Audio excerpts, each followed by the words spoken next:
Attention! Go!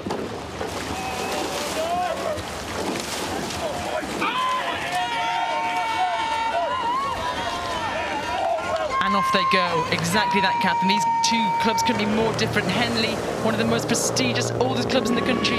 Hinksey, 1998, they're a community rowing club.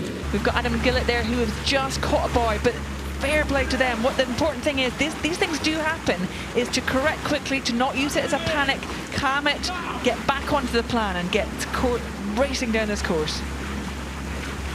A little glance across from Adam Gillett there.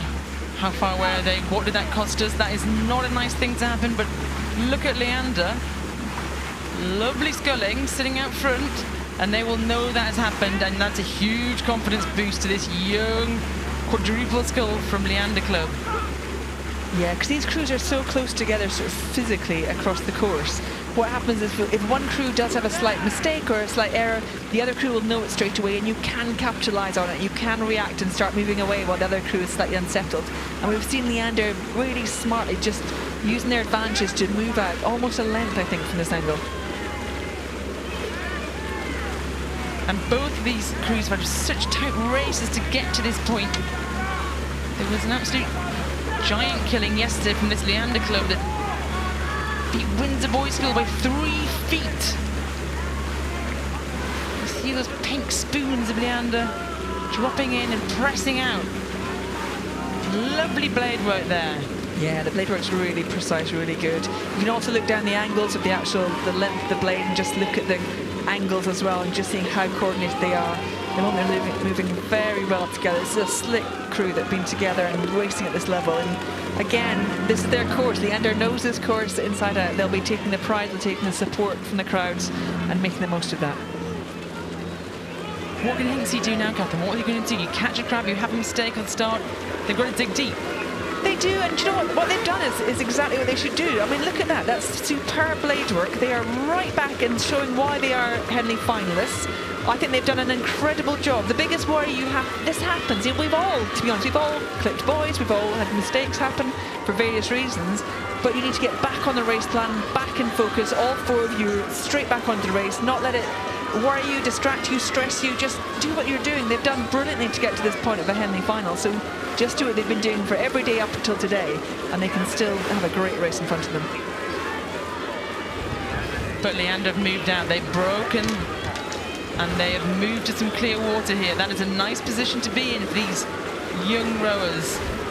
They look pretty calm, pretty confident. They're going flat out. Don't let this kid you when I say they're calm. They're absolutely at maximum. You have to be calm and relaxed to be able to move those oars in and out the water.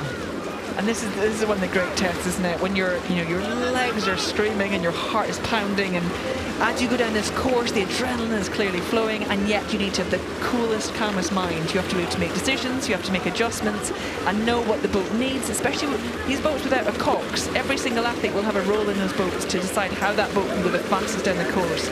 So you need to know your role, know how to deliver it, and when it comes down to what happens next, those athletes will be able to deliver what's needed. And Hinksey have kept on terms. They're still there. There's clear water, yes, but what are they telling each other now? They've got, I mean, they still have. They haven't completely lost Leander. They'll be aware of the puddles next to them. The last thing you want is to start thinking of what could have been, or what if we had got that straight line and hadn't clipped with the boys. It's really about staying in the moment. Again, trust each other, trusting yourselves, and just doing the physical bits right, getting the blades in if they're doing so well, getting the legs on. They are a superb crew. I think they row really beautifully. I think it's a great example of sculling, and they're still competing there with Leander. Grimace on these faces here. You've seen Nathaniel Golden in the 2-seat calling, saying, "Come on, boys." Again, that's a really great angle. You can see those relaxed shoulders from all 4 of the Leander.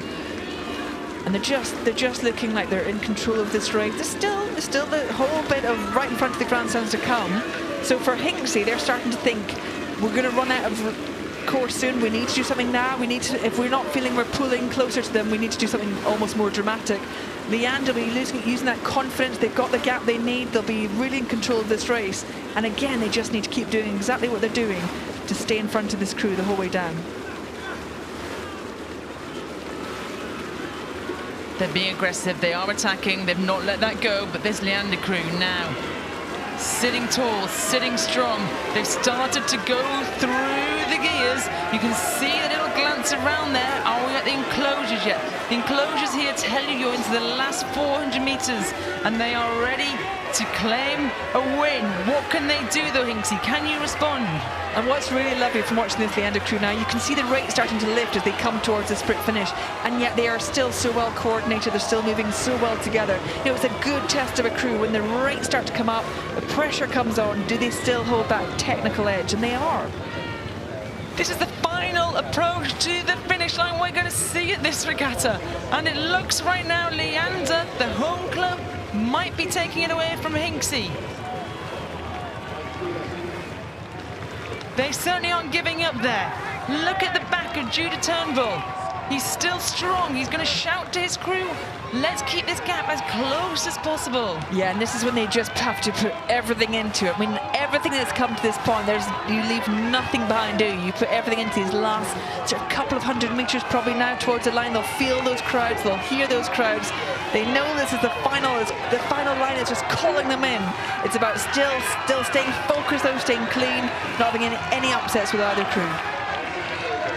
Leander Club, winners of the junior quads at Falls Head, winners of the junior quads at Schools Head, and now they are moments away from claiming the biggest victory of the year, the Fawley Challenge Cup for junior men's quadruple sculls. A little glance around, these 8 pink blades in and out, perfect synchronization to claim the win in the Fawley Challenge Cup, and that's what it means. Well, this is it, isn't it? They've got used to winning, they've done a lot of great success, and yet this really matters to them. They put in a brilliant display. They're very mature, very confident throughout the whole course, and worthy winners there from Leander. Well done to Hinksey School. What an incredible run they've had. We love to see it. We want to see you back. We want to see what else this club can do. You're so young. Brilliant stuff, but today the little red boxes go to Leander. We made them wait till the end of the day, but they're going to be coming and joining us in the grandstand shortly. I know, and that's only the second final we've seen from Hinksey, so we want to see them many times back at this regatta.